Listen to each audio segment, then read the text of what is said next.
Hey, what's up guys? It's Kevin from Fandroid.com, and today we are taking a look at the Samsung Galaxy Tab. It is a 7-inch Android tablet featuring Android 2.2 and Samsung's TouchWiz interface. It's got a camera here on the back with a flash, and it's also got a front-facing camera here. If you've ever used a Galaxy S phone, the interface should be instantly familiar to you. It features pretty much all the same stuff, the same widgets and things, so we won't spend too much time diving deep into the interface of the Galaxy Tab. Just talk a little bit about some of the points where it excels and some of the points where it kind of needs some improvement. Overall, as a Android tablet, this is going to be the first one that really is worth your money, but at the same time it's asking for a lot of your money, so the question of how much is it worth is a different story entirely.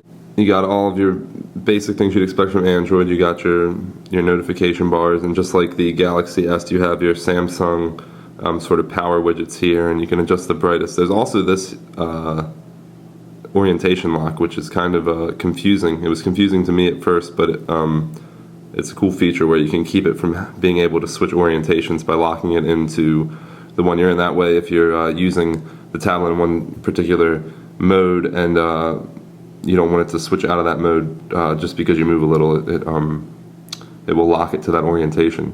It is actually very responsive towards orientation for portrait and landscape. Where the tab really excels is the internet.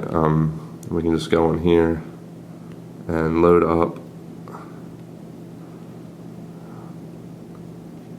We're going to load up Fandroid.com.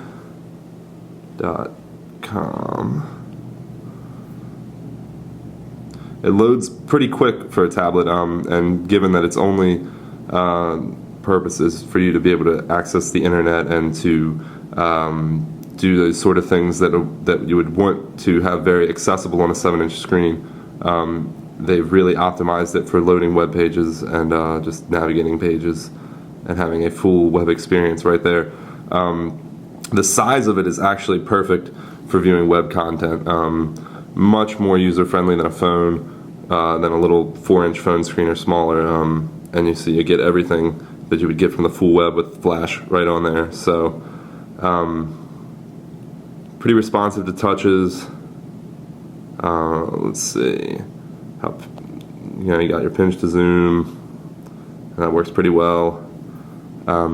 So it's overall pretty cool on the web. The other thing Samsung has done to make this tablet usable, even though it's using a version of Android that Google itself has said is not optimized for tablets, is with their pre-installed applications for email and calendar and all those sorts of things. So if we go in here and look at the calendar, it's set up in a way where if we look at it one way, you have all of your stuff and you have your little agenda, but if you flip it over this way, it reorientates the screen so that you're going to have your kind of your agenda over here with your calendar over here. You can see, depending on how you look at it, that's going to change.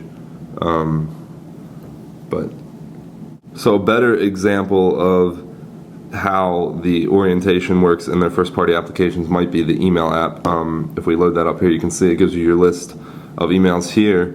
When you flip it this way, though, and select an email, it lets you do this read view where your emails are still over here, but you have your list over here. Apparently the Droid Pro is getting an update, if you hadn't heard. Also, on board the Galaxy Tab, this is the T-Mobile version.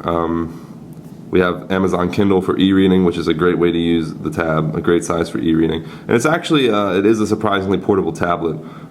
You can pocket it easily. I mean, it's awkward, and you probably wouldn't be carrying it around in your back pocket or your front pocket or whatever pocket, but I mean, it's small and it can go where you want to go. It's a great companion for sitting in front of the TV or a long bus ride or a plane ride. There are definitely some areas that need to be improved and that just make using the Galaxy Tab feel a bit wonky. The first big one being the way that certain applications aren't even going to take up the whole screen. They're not designed to do it, and when that happens, you get this nice black border around it, and your app is relegated to the small portion of the screen. Not a big turn off. Doesn't really affect the way you use the applications, but it is going to waste a lot of screen real estate. You're going to have these applications that need to be specifically sized for them. A lot of apps will fit to the screen fine, but just in this instance, this is the Weather Channel app, and this one kind of uses the blacked out borders, which you waste a lot of space that way, and it's definitely not the most visually appealing application. For media and gaming, the Galaxy Tab does a pretty good job. You can see Asphalt 5 is pre-installed.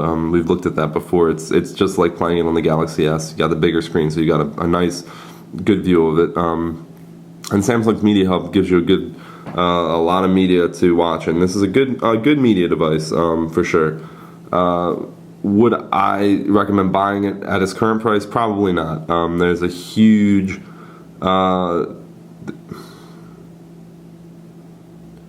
would I recommend buying the Galaxy Tab right now? Probably not. It's a good tablet. It's definitely the best Android tablet on the market. If you can't wait any longer, if you need an Android tablet now, by all means, if you have the money, go out and grab the Galaxy Tab. But if you're holding off for one that's actually worth owning, you might want to wait until the beginning of next year, early next year, when they're coming out with the Honeycomb tablets, the first of which is going to be from Motorola. And that's Google's version of Android catered directly for tablets. So you're going to have a much smoother, much sleeker tablet experience, and it should take care of some of these issues with apps not fitting the screen. So for now, I'm hesitant on the Galaxy Tab. If you need an Android tablet, or if it's a must-have for you, you're not going to be disappointed. But if you're waiting for that perfect tablet, we'd recommend holding off.